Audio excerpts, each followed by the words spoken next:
dans la charité.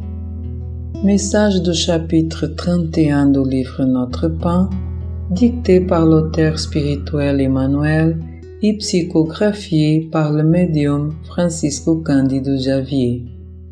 Citation. Que tout se passe chez vous dans la charité. Premier épître de Paul aux Corinthiens, chapitre 16, verset 14.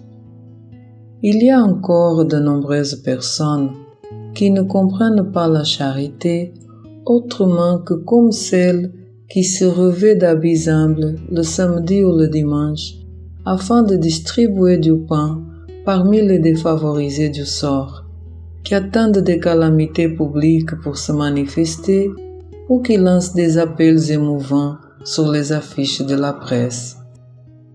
Nous ne pouvons pas remettre en question les intentions louables de l'un ou l'autre de ces groupes de personnes, mais il nous faut convenir que le don sublime est de portée sublime. Paul indique que la charité qui exprime l'amour chrétien doit regrouper toutes les manifestations de notre vie. Tendre la main et distribuer du réconfort, c'est commencer l'exécution de la plus grande vertu.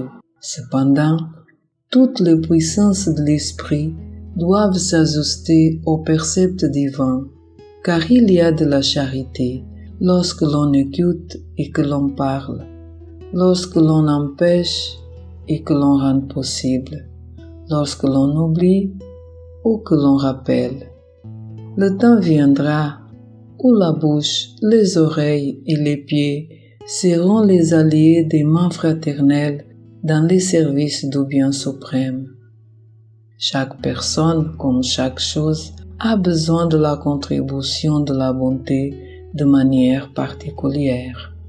Les hommes qui dirigent ou qui obéissent réclament son saint concours afin d'être éclairés dans la pièce de la maison de Dieu où ils se trouvent.